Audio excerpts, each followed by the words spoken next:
हमारे बीच में रहा। प्रणाम मरियम, कृपा पूर्ण हुए पुत्र यीशु क्रिस्त का द्वारा किया। हमारी प्रार्थना सुन, अपनी कृपा हमारी आत्मा को प्रदान कर, कि हम नित्य से दुख और पुरस्कार पुनरुत्थान की महिमा तक पहुँच सके। उन्हीं हमारे प्रभु क्रिस्त के द्वारा आमीन।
Thank you.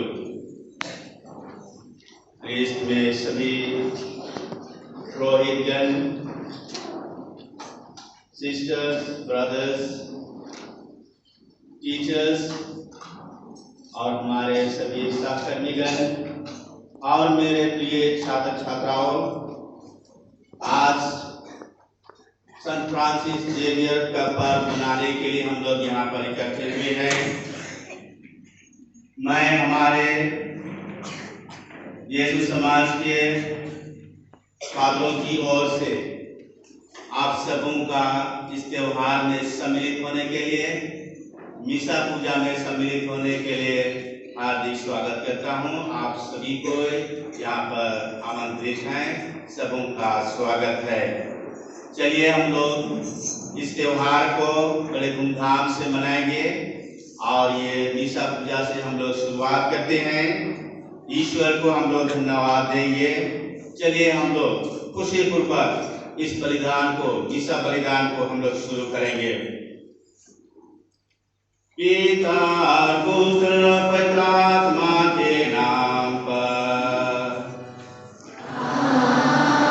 आमीन। हमारे प्रभु यीशु क्रिस्त की कृपा, ईश्वर का प्रेम तथा पवित्र आत्मा का साक्षात्कार आप सबों को प्राप्त हो।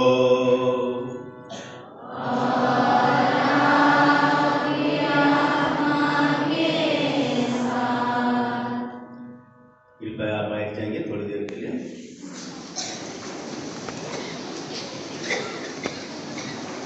संत फ्रांसिस जेवियर के बारे में थोड़ा सा संक्षिप्त में मैं परिचय देना चाहूँगा। बहुत ही संक्षिप्त में है।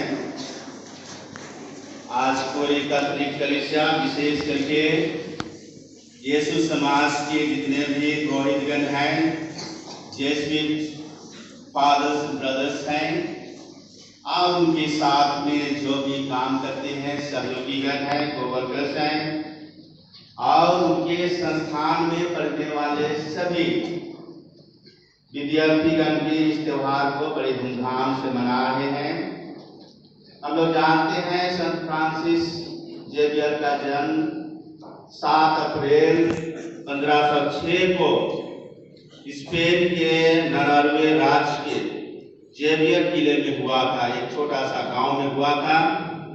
उनका परिवार बहुत ही धनी और सही परिवार था और इसीलिए उन्होंने अपनी प्रारंभिक शिक्षा अपने गांव के अगल बगल में ही करने के बाद में हायर एजुकेशन के लिए वह पेरिस जाते हैं और वहीं पर वे 1528 ईस्वी में वे संत इग्नासियस ऑफ लोयोला के साथ में मिलते हैं और वहीं पर उसका बहुत ही गहरा आध्यात्मिक प्रभाव पड़ता है। संत इग्नासियस के मार्गदर्शन में रह करके फ्रांसिस जेवियर अपना सारा जीवन पढ़ाई से लेकर के सब कुछ को वह त्याग करके वह ईश्वर की सेवा में अपने जीवन को समर्पित करने का निर्णय लिया। 1534 ईस्वी में फ्रांसिस जेवियर और इग्नासियस दोनों ने गरीबी या ब्रह्मचर्य और आज्ञाकारिता की शपथ ली और उसी समय 1540 में सोसाइटी को पेपल स्वीकृति मिलती है। उसके बाद में संत फ्रांसिस जेवियर भारत देश आने के लिए निर्णय लेते हैं। संत इग्नासियस की आज्ञा पाकर के वे भारत देश के लिए रवाना हो जाते हैं। संत फ्रांसिस जेवियर 1542 ईस्वी में भारत में अपनी मिशनरी यात्रा शुरू करते हैं। सर्वप्रथम वे गोवा में प्रवेश करते हैं। वहां पर न केवल धार्मिक जीवन जीने के लिए लोगों को प्रेरित करते हैं, लेकिन वे शिक्षा और सेवा भावना को उनके जीवन में जागृत करते हैं। वे भारत के बहुत सारे उप महाद्वीपीय, विशेष करके दक्षिणी तट पर अपनी सेवाएं दी। वे स्थानीय भाषाओं को सीखने में बहुत मन लगाते थे इसलिए लोगों के साथ में बहुत जल्द हिल मिल जाते थे और इसीलिए उनको अपने कार्यों में एक आधार मजबूती प्रदान होता है। संत फ्रांसिस जेवियर न केवल भारत में ही अपना सेवा दान देने के लिए निर्णय लिया था, लेकिन वह पूरे विश्व में, विशेष करके हमारे एशिया में जो भी हैं और जगह जगह पर अन्य देशों में भी वे जा करके अपना सेवा कार्य, विशेष करके लोगों को धार्मिक जीवन किस प्रकार से जीना है, ईश्वर को किस प्रकार से पहचानना है, और उनके जीवन को उन्होंने देखा कि एजुकेशन के माध्यम से ही उनके जीवन में बदलाव लाया जा सकता है। इसलिए उन्होंने वे शिक्षा के क्षेत्र में बहुत अधिक जोर दिया।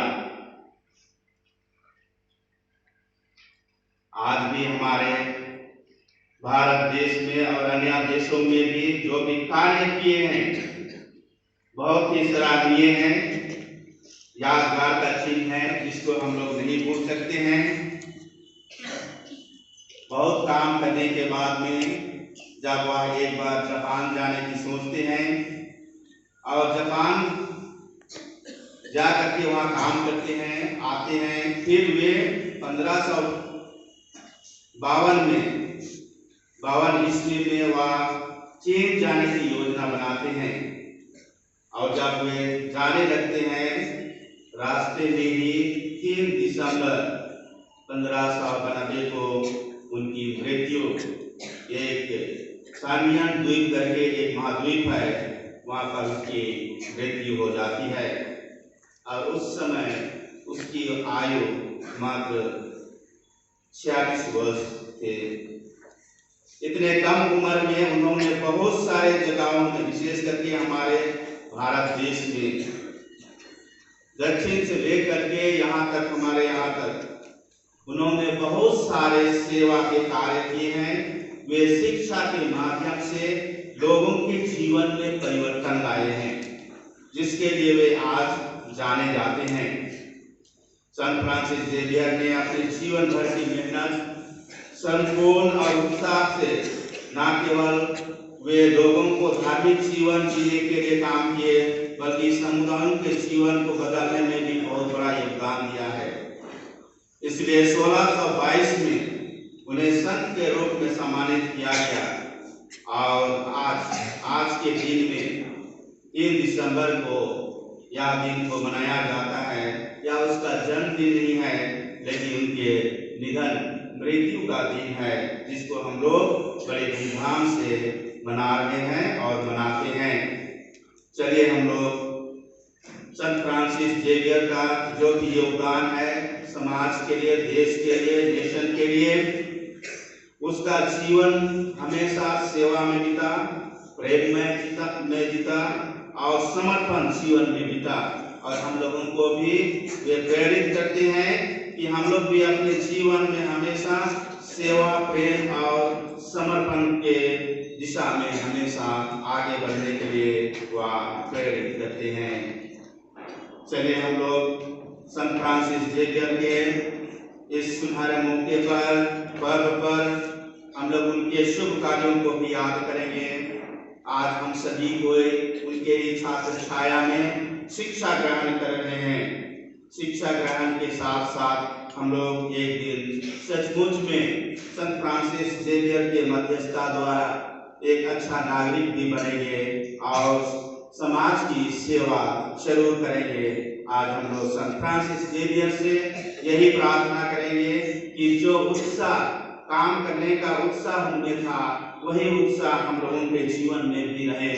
हम लोग भी जो भी काम करते हैं उसको हम लोग खुशी पूर्वक, उत्साह पूर्वक, आनंद पूर्वक हम लोग उसे पूरा कर सके। आज यही मतलब को हम लोग रखते हुए ईश्वर से भी हम लोग प्रार्थना करेंगे। खड़े हो जाएंगे। अवसर पर हम सभी को सभी कृपादानों से परिपूर्ण हो जाएं और उन क्षणों के लिए हम लोग ईश्वर से क्षमा की याचना करें जब हम लोग अपने कार्यों से दूर भटक गए थे, छोटे छोटे कार्यों से एक दूसरे को दुख पहुंचाए हैं या अपनी जिम्मेदारियों को भली भांति या ईमानदारी पूर्वक पूरा नहीं किए हैं या हमारे छोटे छोटे बातों से, कार्यों से, एक्शन से एक दूसरे को चोट पहुंची है, इसके लिए हम लोग ईश्वर से क्षमा की याचना करेंगे।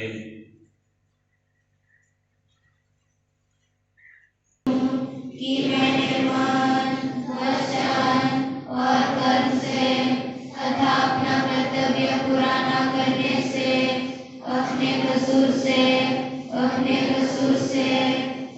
भाई कसूर से घोर पाप किया है।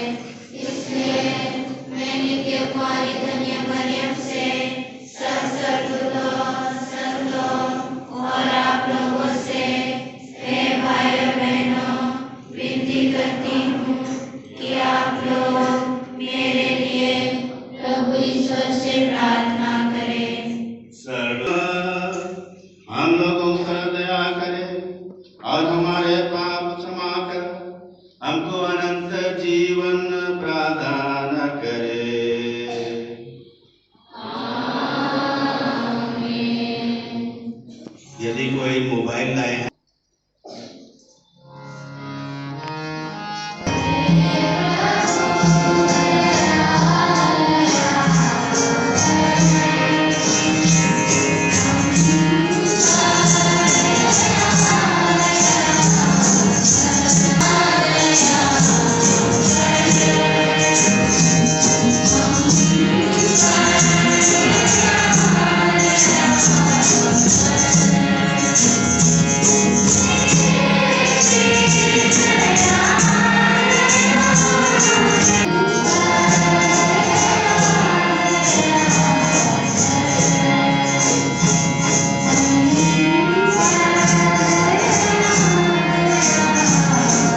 वहाँ दो दो करके उन्हें अपने आगे भेजा। उन्होंने उनसे कहा, फसल तो बहुत है परंतु मजदूर थोड़े हैं, इसलिए फसल के स्वामी से विनती करो कि वह अपनी फसल काटने के लिए मजदूरों को भेजे। जाओ, मैं तुम्हें भेड़ियों के बीच में भेड़ों की तरह बेचता हूँ। तुम ना थैली, ना झोली, ना जूते ले जाओ और रास्ते में किसी को नमस्कार मत करो। जिस घर में प्रवेश करते हो सबसे पहले यह कहो, इस घर को शांति।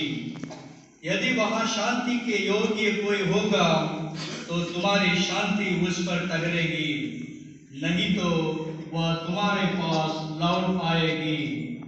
उस घर में ठहरे रहो और जो उनके पास हो वही खाओ पियो, क्योंकि मजदूर को मजदूरी का अधिकार है। घर पर घर बदलते ना रहो। जिस नगर में प्रवेश करते हो और वे तुम्हारा स्वागत करते हैं तो जो कुछ तुम्हें परोसा जाए वही खा लो।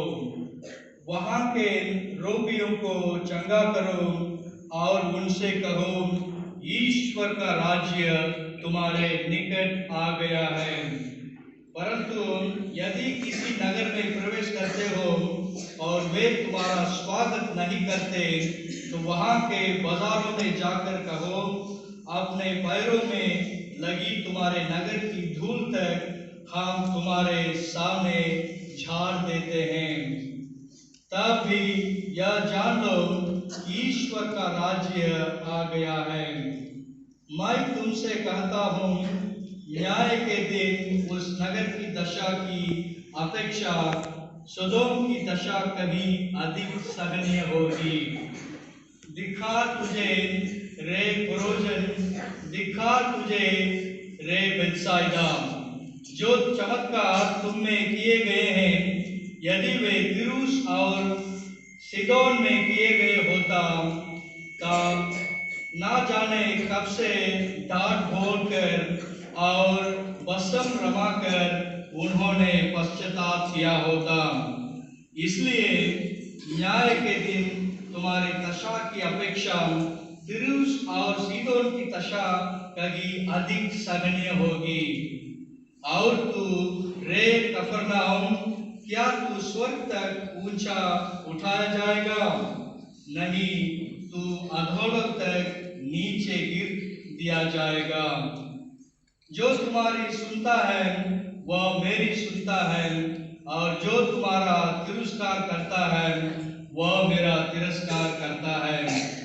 जो मेरा तिरस्कार करता है वह उसका तिरस्कार करता है जिसने मुझे भेजा है। यह प्रभु का सुसमाचार है।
भाई और बहनों, शक्तिमान पिता परमेश्वर मेरा और आप लोगों का यह बलिदान स्वीकार करें।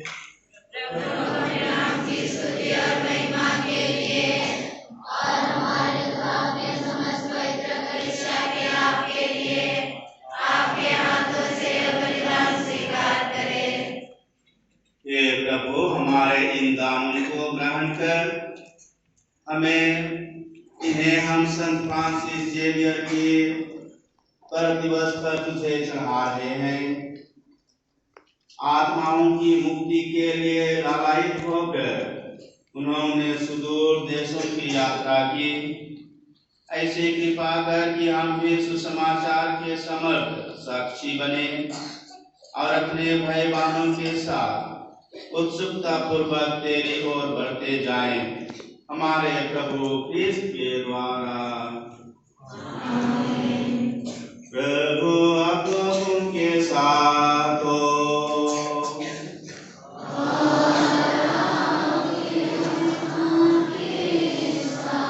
प्रभु में मन लगाए।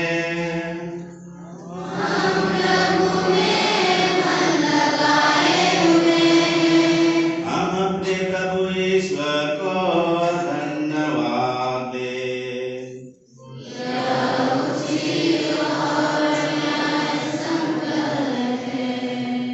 हे प्रभु, पवित्र पिता, सर्वशक्तिमान और शाश्वत ईश्वर, यह वास्तव में उचित और न्याय संगत है।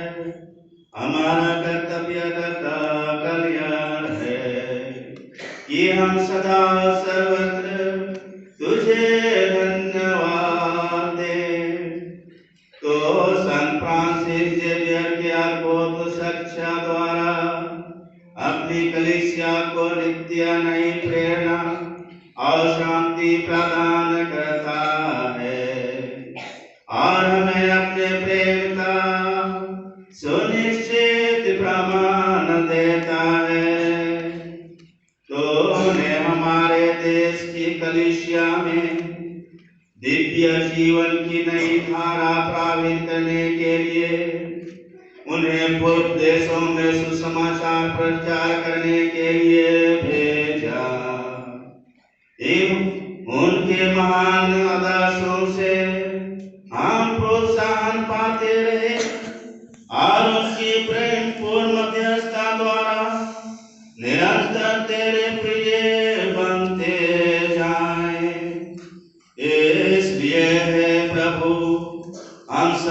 देवदूतों तथा संतों के साथ तुझे धन्यवाद देते हुए निरंतर एक स्वर से तेरे यश की घोषणा करते हैं।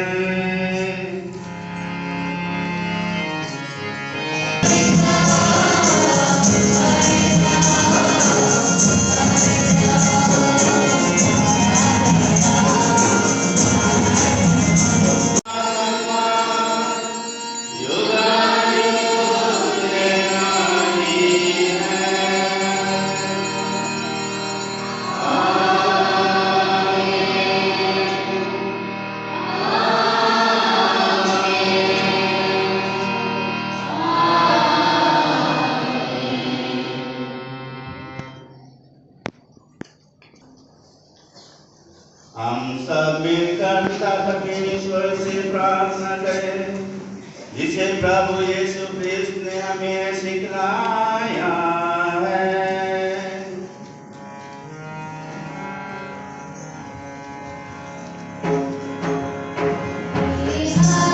पिता